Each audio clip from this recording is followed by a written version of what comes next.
श्री शिवाय नमस्तुभ्यम।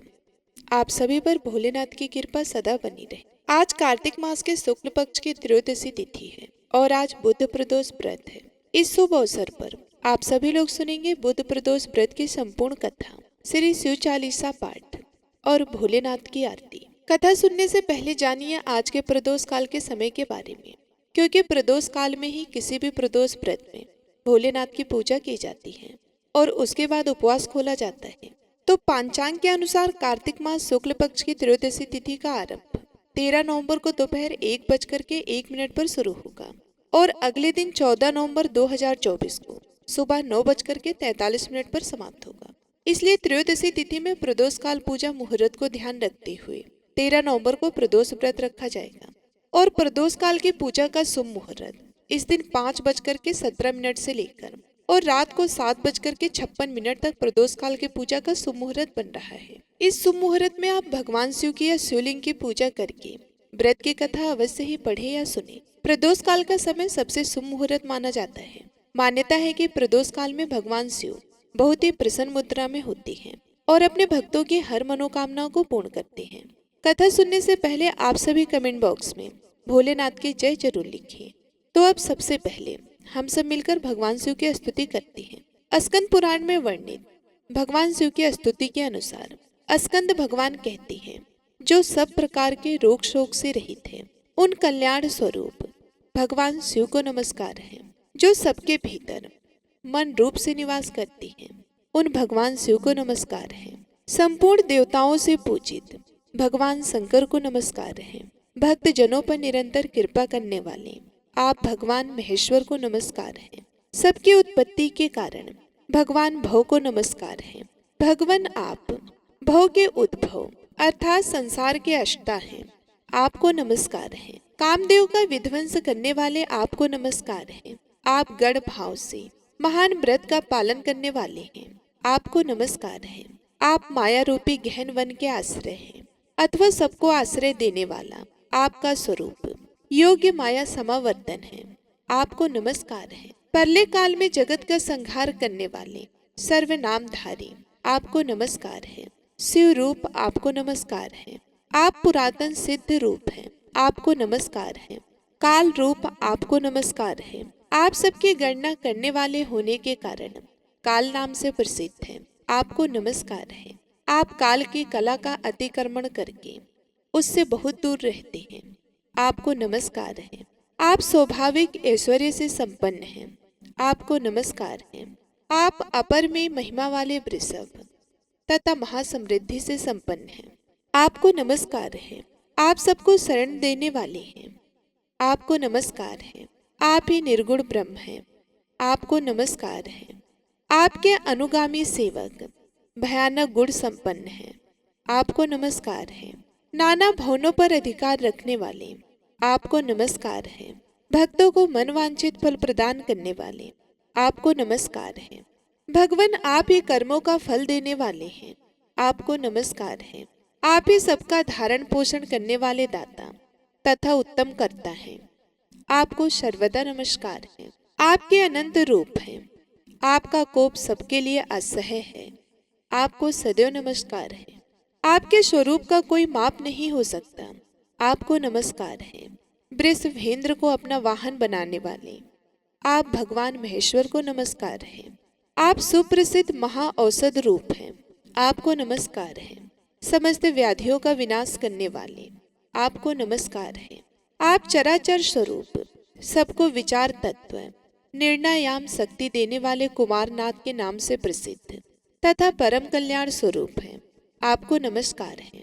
हे प्रभु, आप मेरे स्वामी हैं, संपूर्ण भूतों के ईश्वर और महेश्वर हैं। आप ही समस्त भोगों के अधिपति हैं, वाणी बल और बुद्धि के अधिपति भी आप ही हैं। आप ही क्रोध और मोह पर शासन करने वाले हैं, पर और अपर के स्वामी भी आप ही हैं।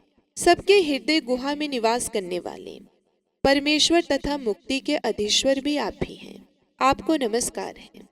भगवान शिव इस प्रकार भगवान स्कंद के द्वारा स्तुति किए जाने पर कहते हैं कि जो लोग सायकाल और प्रातः काल पूर्ण भक्ति पूर्वक तुम्हारे द्वारा की हुई इस स्तुति से मेरा सत्वन करेंगे, उनको जो फल प्राप्त होगा उसका भी वर्णन करता हूँ, सुनो।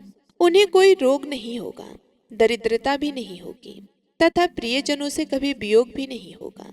वे इस संसार में दुर्लभ भोगों का उपभोग करके मेरे परम धाम को प्राप्त करेंगे। इस प्रकार श्री स्कंद महापुराण के कुमारिका खंड में वर्णित भगवान शिव की स्तुति संपूर्ण हुई। प्रदोष काल में भगवान शिव को समर्पित बुद्ध प्रदोष व्रत की कथा को पढ़ने या सुनने या कहने से धन समृद्धि और आरोग्य की प्राप्ति होती है और मोक्ष मिलता है। साथ ही सभी तरह के पाप भी नष्ट हो जाते हैं और भगवान शिव का आशीर्वाद भी मिलता है।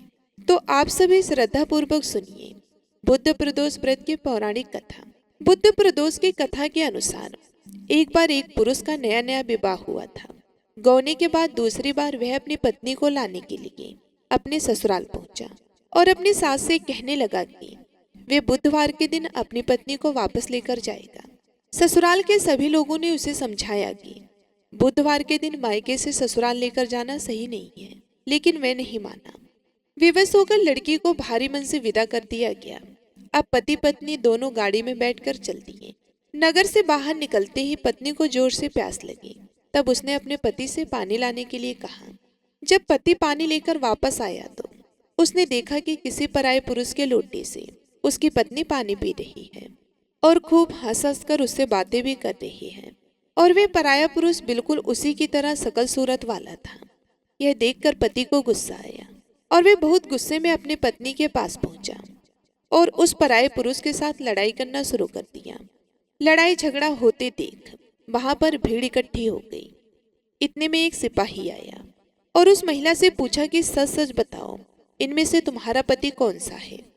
लेकिन वह महिला दोनों पुरुषों की एक जैसी शकल होने के कारण अपने असली पति को पहचान ही नहीं पाई। इधर महिला का असली पति मन ही मन भगवान शिव का स्मरण करने लगा और प्रार्थना करने लगा कि हे भोलेनाथ, मुझे इस संकट से उबार लीजिए। मैंने अपने ससुराल पक्ष के लोगों का कहना नहीं माना और अशुभ दिन में अपनी पत्नी को विदा कराकर ले आया। उसी के कारण आज मेरे समक्ष यह संकट उपस्थित हुआ है। भोलेनाथ, अब से मैं ऐसी गलती कभी भी नहीं करूंगा। आप मुझे इस संकट से उबार लीजिए और मैं हर बार बुद्ध प्रदोष का व्रत भी करूंगा। सच्चे मन से की गई उस पुरुष की प्रार्थना को भगवान शिव ने स्वीकार कर लिया और उसी क्षण वह अन्य पराया पुरुष अचानक से गायब हो गया। तब भगवान शिव के आशीर्वाद से वह पुरुष अपनी पत्नी के साथ सकुशल अपने घर पहुंच गया। इसके बाद से दोनों पति पत्नी नियम पूर्वक बुधवार का बुद्ध प्रदोष व्रत करने लगे। प्रेम से बोलिए भोले शंकर भगवान की जय, माता पार्वती की जय। यह थी बुद्ध प्रदोष व्रत कथा। बुधवार के दिन बुद्ध प्रदोष व्रत रखने से दाम्पत्य जीवन तो मधुर होता ही है, साथ ही जिन लोगों को संतान सुख नहीं मिला हो या संतान से जुड़ी समस्याएं हो तो उनकी ये समस्याएं भी दूर हो जाती हैं। जब बात भगवान शिव की हो तो वहां पर भगवान गणेश और माता पार्वती की भी बात होगी। आइए बड़ी ही श्रद्धा भाव से भगवान गणेश की कथा को सुनते हैं। उसके बाद आप सभी लोग सुनेंगे शिव और सती की कथा। एक कथा के अनुसार एक बहुत ही गरीब और अंधी बूढ़ी माई थी। उसका छोटा सा परिवार था जिसमें उसका बेटा और एक बहू रहती थी। बूढ़ी माई की गणेश भगवान में बहुत ही श्रद्धा थी। वे हमेशा गणेश जी की पूजा किया करती थी। तो एक रोज गणेश जी ने कहा कि बूढ़ी माई, कुछ तो मांग, मैं तेरी पूजा से बहुत ही प्रसन्न हूँ। तो बूढ़ी माई ने गणेश जी की बात सुनकर कहने लगी कि हे गणेश भगवान, मुझे तो मांगना ही नहीं आता है, मैं तुमसे क्या मांगूं। तो गणेश जी कहने लगी कि कोई बात नहीं, आज तुम घर पर अपने बेटे बहू से पूछ कर आ जाना, कल मैं फिर आऊंगा, तब मुझे बता देना कि तुम्हें क्या चाहिए। तो बुढ़िया ने कहा ठीक है, और वे बड़ी ही खुशी खुशी अपने घर आई। घर आकर अपने बेटे से बोली कि बेटा, आज मुझे प्रभु विनायक बाबा ने स्वयं दर्शन दिए हैं और मुझे वरदान मांगने के लिए कहा है, लेकिन मुझे तो पता ही नहीं कि मैं क्या मांगूं, इसलिए आज तुम ही मुझे बताओ कि मुझे क्या करना चाहिए। गणेश जी भगवान तो कल फिर आएंगे। फिर उसके बेटे ने कुछ देर सोचने विचारने के बाद कहा कि माँ धन दौलत मांग लो। तो बेटे की बात सुनकर बुढ़िया माई अपने बहू के पास गई और बहू से जाकर पूछा कि बहू, अब तुम बताओ। तो सास की बात सुनकर बहू बोली कि माँ जी, हमारी शादी को ना जाने कितना समय हो गया है, अभी तक संतान की प्राप्ति नहीं हुई है। आपको भी पोता चाहिए, तो क्यों ना आप पोता मांग लो। तो बेटे और बहू की बात सुनकर बुढ़िया माई सोचने लगी कि यह दोनों तो अपने मतलब की चीज मांग रही हैं। मैं अपनी प्रिय पड़ोसन से पूछ कर आती हूँ, वे मुझे सही ही राय देगी कि मुझे क्या मांगना है। तो यह सोचकर बूढ़ी माई पड़ोसन से जाकर बोली कि मुझे तो विनायक जी ने आज दर्शन दिए हैं और कहा है कि कोई वरदान मांग लो। तो मैंने अपने बेटे से पूछा तो बेटा कहता है कि धन मांग लो। बहू ने कहा कि पोता मांग लो। अब तुम मुझे बताओ कि मैं क्या करूं। बेटा बहू तो अपने अपने मतलब की बात कर रही हैं। तो बुढ़िया की बात सुनकर उसकी पड़ोसन बोली कि हे बुढ़िया माई, ना तो तू धन मांग और ना तो तू पोता मांग। तू कौन सा बहुत दिन जिएगी, थोड़ी दिन की तो तू मेहमान है। तो ऐसा कर, तू अपने लिए आंखें मांग ले, जिससे तू पूरे संसार को देखेगी। तो पड़ोसन की बात सुनकर बुढ़िया माई सोचने लगी कि अगर मैं आंखें मांग लूंगी तो संसार का क्या देखूंगी, जब मेरी बेटे और बहू के अलावा कुछ है ही नहीं। अगर पोते पोतियां होते तो मैं उन्हें अपनी आंखों से देखती। आंखों से देखने लायक मेरे लिए तो कुछ भी नहीं है। यह सोचते सोचते बुढ़िया घर आ गई। सारी रात सोचने विचारने में ही निकाल दी। सुबह जल्दी उठी, नहा धोकर फिर वे गणेश जी के मंदिर चली गई और वहां बैठी मन में सोच रही थी कि ऐसा क्या वरदान मांगूगी जिससे बेटा बहू भी खुश हो जाएं और मेरा मतलब भी सिद्ध हो जाए। इतनी ही देर में वहां पर गणेश जी आ गए और बोले कि बूढ़ी माई, आज कुछ मांग ले, आज मैं फिर आया हूं। तो वह बोली कि हे गणेश जी भगवान, मैं आपको प्रणाम करती हूँ। मुझे तो और कुछ नहीं चाहिए, मुझे आंख दे दो, जिसे सोने के कटोरे में पोते को दूध पीता हुआ देख सकूं और अंतकाल में मोक्ष दे दे। तब गणेश जी बोले कि बूढ़ी माई, तूने तो मुझे ठग लिया, तूने तो भोली बनकर सब कुछ मांग लिया। और मुस्कुराने लगे और कहा कि बूढ़ी माई, जैसा तुमने कहा है वैसा सब कुछ तुम्हें मिल जाएगा। ये कहकर गणेश जी वहां से अंतर्ध्यान हो गए और बूढ़ी माई को मांगे अनुसार सब कुछ मिल गया। हे गणेश जी भगवान, जैसे आपने बूढ़ी माई को दिया वैसे सबको देना और अपनी कृपा दृष्टि हम सब पर बनाए रखना। बोलिए गणेश जी महाराज की जय। अगली कथा शिव और सती की। राजा दक्ष प्रजापति की सभी पुत्रियां गुणवती थीं। फिर भी दक्ष के मन में संतोष नहीं था। वे चाहते थे कि उनके घर में एक ऐसी पुत्री का जन्म हो जो सर्वशक्ति संपन्न हो एवं सर्वगुण संपन्न हो। तो राजा दक्ष ऐसे ही पुत्री की कामना लेकर तप करने लगे। तप करते करते बहुत अधिक दिन बीत गए।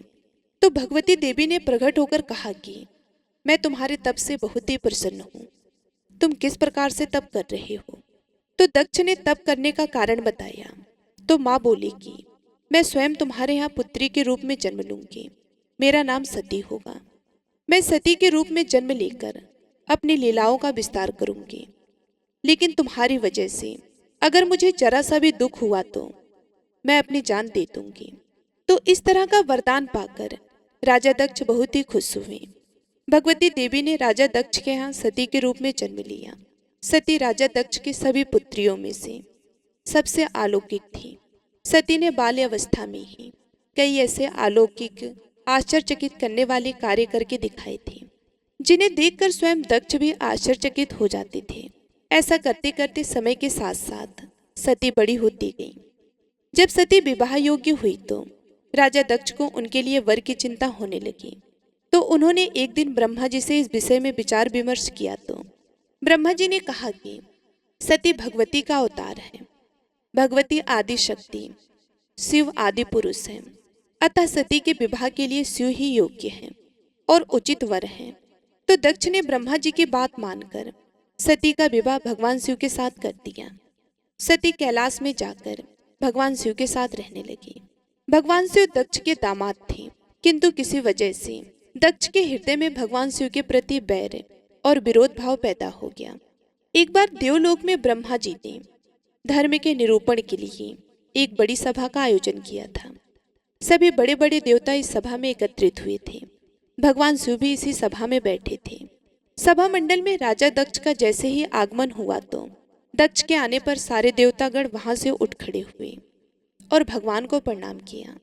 पर भगवान शिव खड़े नहीं हुए और न ही उन्होंने दक्ष को प्रणाम किया। और यही वजह थी कि दक्ष ने अपना अपमान महसूस किया था। केवल यही नहीं, उनके हृदय में भगवान शिव के प्रति ईर्ष्या की आग जल उठी थी। वे उनसे बदला लेने के लिए समय और अवसर की प्रतीक्षा करने लगे और वह अवसर भी दक्ष को मिल गया था, क्योंकि राजा ने एक बहुत ही बड़े यज्ञ का आयोजन किया था। उसमें भगवान शिव और सती को नहीं बुलाया। एक बार सती और शिव कैलाश पर्वत पर बैठे हुए परस्पर वार्तालाप कर रहे थे। उसी समय आकाश मार्ग से कई विमान कनखल की ओर जाते हुए दिखाई पड़े। सती ने उन विमानों को देखकर भगवान शिव से पूछा कि प्रभु, यह सभी विमान किसके हैं और कहाँ जा रहे हैं? भगवान शिव ने उत्तर दिया कि आपके पिता ने बड़े यज्ञ का आयोजन किया है। समस्त देवता और देवगण इन्हीं विमानों में बैठकर उसी यज्ञ में सम्मिलित होने के लिए जा रहे हैं। तो यह सुनते ही सती ने कहा कि क्या मेरे पिताजी ने आपको यज्ञ में सम्मिलित होने के लिए नहीं बुलाया? तो भगवान शंकर ने कहा कि आपके पिताजी मुझसे बैर भाव रखते हैं, तो वह मुझे यज्ञ में क्यों बुलाएंगे? तो भगवान भोलेनाथ की बात सुनकर सती मन ही मन कुछ देर तक विचार करती रही और फिर बोली कि यज्ञ के इस अवसर पर मेरी सभी बहनें आएंगी और मुझे उनसे मिले हुए बहुत दिन हो गए हैं। अगर आप मुझे जाने की अनुमति दे तो मैं अपने पिता के घर जाना चाहती हूँ। यज्ञ में भी सम्मिलित हो लूंगी और इसी बहाने अपने बहनों से मिलने का भी शुभ अवसर मुझे मिल जाएगा। तो भगवान शिव कहने लगे कि इस समय तुम्हारा वहां जाना उचित नहीं होगा। आपके पिताजी मुझसे बैर भाव रखते हैं, हो सकता है वे आपका अपमान भी करें। बिना बुलाए किसी के घर जाना उचित नहीं होता। तो सती ने यह सुनकर कहा कि आप ऐसा क्यों कह रही हैं? वह मेरे पिता का घर है। तो भगवान शिव ने उत्तर दिया कि विवाहित लड़कियों को बिना बुलाए पिता के घर जाना नहीं चाहिए, क्योंकि विवाह हो जाने पर लड़की अपने पति की हो जाती है, पिता के घर से उसका संबंध टूट जाता है। लेकिन सती बार बार पीहर जाने के लिए हट करती रही और अपनी बात को बार बार दोहरा रही थी। तो उनकी इतनी इच्छा देखकर भगवान शिव ने उन्हें पीहर जाने की अनुमति दे दी और उनके साथ अपना एक गण भी भेज दिया। उस गण का नाम वीरभद्र था। सती वीरभद्र के साथ अपने पिता के घर गई। वहां जाकर सती ने देखा कि कोई भी घर का सदस्य उसे देखकर खुश नहीं हुआ और घर में सती से किसी ने भी प्रेम पूर्वक वार्ता नहीं की। और जैसे ही दक्ष ने सती को देखा तो कहा कि क्या तुम यहाँ पर मेरा अपमान कराने आई हो? अपनी बहनों की ओर देखो, कितने सुंदर सुंदर वस्त्र पहन रखे हैं और आभूषण डाल रखे हैं। और एक तुम्हारे शरीर की ओर देखो, तुम्हारे शरीर पर मात्र बाघंबर है। तुम्हारा पति शमशानवासी और भूतों का नायक है। वे तुम्हें बाघंबर के अलावा पहना ही क्या सकता है? दक्ष के कथन से सती के हृदय में पश्चाताप का सागर उमड़ पड़ा और वे सोचने लगी कि उन्होंने यहाँ आकर अच्छा नहीं किया। भगवान शिव ठीक ही कह रहे थे कि बिना बुलाए पिता के घर नहीं जाना चाहिए, लेकिन अब तो आ गई हूँ, अब हो ही क्या सकता है। और उसके पिता इसी तरह कटु और अपमानजनक शब्द बोल रहे थे, जिसे सुनकर सती को बहुत दुख तो हो रहा था, लेकिन वह फिर भी मौन रही। उसके बाद में वे यज्ञ मंडप में गई, जहाँ सभी देवता और ऋषि मुनि बैठे हुए थे, तथा यज्ञ मंडप में धू धू करती जलती हुई अग्नियों में आहुतियां डाली जा रही थी। सती ने यज्ञ मंडप में सभी देवताओं के भाग देखे, किंतु भगवान शिव का भाग नहीं देखा। वे भगवान शिव का भाग ना देखकर अपने पिता से बोली कि हे पिता श्रेष्ठ, यज्ञ में तो सबके भाग दिखाई पड़ रहे हैं, किंतु कैलाशपति का भाग नहीं है। आपने उनका भाग क्यों नहीं रखा? तो दक्ष ने बड़े ही गर्व से उत्तर दिया कि मैं तुम्हारे पति शिव को देवता नहीं मानता। वह तो भूतों का स्वामी, नग्न रहने वाला और हड्डियों की माला धारण करने वाला है। वह देवताओं की पंक्ति में बैठने योग्य नहीं है। उसे भला भाग कौन देगा? तो यह सुनते ही सती के नेत्र लाल हो उठे। उनका मुखमंडल परले सूर्य की भांति तेजो दीप्त हो उठा। उन्होंने पीड़ा से तिलमिलाते हुए कहा कि ओहो, मैं इन शब्दों को कैसे सुन रही हूँ? धिक्कार है मुझ पर, और देवताओं तुम पर भी धिक्कार है। तुम भी उन कैलाशपति के लिए इन शब्दों को कैसे सुन रहे हो, जो मंगल के प्रतीक हैं और जो क्षण मात्र में संपूर्ण सृष्टि को नष्ट करने की शक्ति रखते हैं। वे मेरे स्वामी हैं। नारी के लिए उसका पति ही स्वर्ग होता है। जो नारी अपने पति के लिए अपमानजनक शब्दों को सुनती है, उसे नरक में जाना पड़ता है। हे पृथ्वी सुनो, हे आकाश सुनो, हे देवताओं, तुम भी सुनो। मेरे पिता ने मेरे स्वामी का अपमान किया है। मैं अब एक क्षण भी जीवित नहीं रहना चाहती। इस तरह कथन को समाप्त करती हुई सती यज्ञ के कुंड में कूद पड़ी। जलती हुई आहुतियों के साथ उनका शरीर भी जलने लगा। यह देखकर मंडप में खलबली पैदा हो गई। हाहाकार मच गया। देवता सारे उठ खड़े हुए। वीरभद्र क्रोध से कांप उठे। वे उछल उछल कर यज्ञ का विध्वंस करने लगे। यज्ञ मंडप में भगदड़ मच गई। देवता और ऋषि मुनि वहां से भाग खड़े हुए। वीरभद्र ने देखते ही देखते दक्ष का मस्तक काटकर फेंक दिया। जब यह समाचार भगवान शिव के कानों में पड़ा तो वे प्रचंड आंधी की भांति कनखल जा पहुंचे। सती के जले हुए शरीर को देखकर भगवान शिव अपना आपा खो बैठे। सती के प्रेम और उनकी भक्ति ने भगवान शंकर के मन को व्याकुल कर दिया। उन भगवान शंकर के मन को व्याकुल कर दिया जिन्होंने काम पर भी विजय प्राप्त की थी, जो सारी सृष्टि को नष्ट करने की क्षमता रखते थे। वे सती के प्रेम में खो गए, बेसुध हो गए। भगवान शिव उन्मत्त की भांति सती के जले हुए शरीर को कंधे पर रखकर वे सभी दिशाओं में भ्रमण करने लगे। शिव और सती के इस अलौकिक प्रेम को देखकर पृथ्वी रुक गई, हवा रुक गई, जल का प्रवाह ठहर गया और रुक गई देवताओं की सांसें। सारी सृष्टि व्याकुल हो उठी। सृष्टि के सारे प्राणी पुकारने लगे कि त्राहि माम, त्राहि माम। इतना भयानक संकट देखकर सृष्टि के पालक भगवान शिव की ओर बढ़े तो भगवान विष्णु सारी सृष्टि की रक्षा करने के लिए अपने चक्र से सती के एक एक अंग को काट काट कर गिराने लगे। धरती पर 51 स्थानों में सती के अंग कट कट कर गिरे। जब सती के सारे अंग कट कट कर गिर गए तो भगवान शिव पुनः अपने आपे में आ गए और वे अपने आपे में आए तो पुनः सृष्टि के सारे काम सुचारू रूप से चलने लगे। बोलिए भगवान शिव की जय, माता सती की जय। अब आइए सुनते हैं लप्सी और तपसी की कथा, जो कि हर व्रत के बाद में अवश्य सुनना चाहिए, क्योंकि ऐसा कहा जाता है कि बगैर लप्सी और तपसी की कथा सुने बगैर कोई भी व्रत कथा पूर्ण नहीं होता। तो आइए बड़ी ही श्रद्धा से लप्सी और तपसी की कथा को सुनते हैं। एक लप्सी था, एक तपसी था। तपसी हमेशा भगवान की तपस्या करता था। तपसी हमेशा भगवान की तपस्या करता था, लेकिन उसे चोरी करने की आदत थी। लप्सी हमेशा सवा सेर की लप्सी बनाता और पहले भगवान को भोग लगाता, उसके बाद में स्वयं भोजन करता। दोनों भाइयों का यही नियम था। तो एक दिन किसी बात को लेकर दोनों में कहासुनी हो गई। तो तपसी बोला कि मैं रोजाना भगवान की तपस्या करता हूँ, इसलिए मैं बड़ा हूँ। तो लप्सी बोला कि मैं रोज भगवान को सवा सेर की लप्सी का भोग लगाता हूँ, इसलिए मैं बड़ा हूँ। ऐसा कहते हुए दोनों जोर जोर से लड़ने लगे। तभी वहां से नारद जी गुजर रहे थे। दोनों को लड़ता हुआ देखकर वहां आए और उनसे पूछा कि तुम दोनों क्यों लड़ रहे हो। तो दोनों ने अपने आप को बड़ा बताया और साथ में बड़ा होने का कारण भी बताया। तो नारद जी बोले कि मैं तुम्हारा फैसला कर दूंगा, कल आऊंगा, बता भी दूंगा कि तुम दोनों में से कौन बड़ा है। दूसरे दिन लप्सी और तपसी नहाकर अपने रोज की भक्ति करने आए। तो नारद जी ने छुपकर 1.25 करोड़ की एक एक अंगूठी उन दोनों के आगे रख दी। जैसे ही भक्ति करते हुए तपसी की नजर उस अंगूठी पर पड़ी तो उसने चुपचाप उस अंगूठी को उठाई और अपने पैरों के नीचे दबा ली। लप्सी की नजर अंगूठी पर पड़ी, लेकिन उसने ध्यान नहीं दिया। उसने पहले भगवान को भोग लगाया और फिर स्वयं भोजन करने के लिए बैठ गया।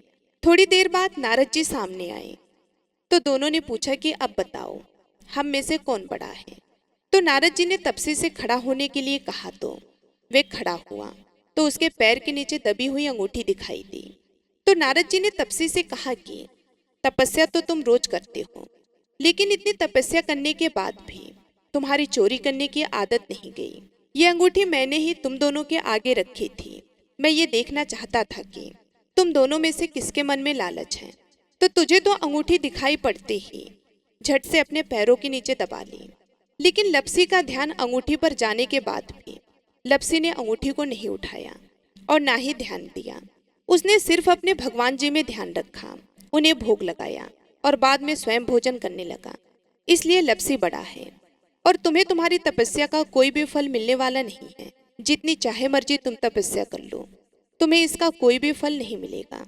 तो तपसी को यह सुनकर बहुत ही दुख हुआ और वे शर्मिंदा होकर नारद जी से माफी मांगने लगा और कहने लगा, आज तक की मेरी गलती माफ करो और मुझे बताओ कि मेरी तपस्या का फल कैसे मिलेगा। आज के बाद कभी भी मैं चोरी नहीं करूंगा। तो नारद जी ने कहा कि यदि कोई गाय और कुत्ते को रोटी नहीं बनाएगा तो उसका फल तुझे मिलेगा। यदि कोई आदमी ब्राह्मण को भोजन करवा कर उसे दक्षिणा नहीं देगा तो उसका फल भी तुझे ही मिलेगा। अगर किसी को सूत वाली साड़ी अगर हम देते हैं, उसके ऊपर अगर भेंट स्वरूप कुछ रुपए नहीं देंगे तो उसका फल भी तुझे ही मिलेगा। अगर कोई व्यक्ति दिए से दिया जलाएगा तो उसका फल भी तुझे ही मिलेगा। अगर कोई औरत आंगन लीप कर चौका नहीं लीपेगी तो उसका फल भी तुझे ही मिलेगा।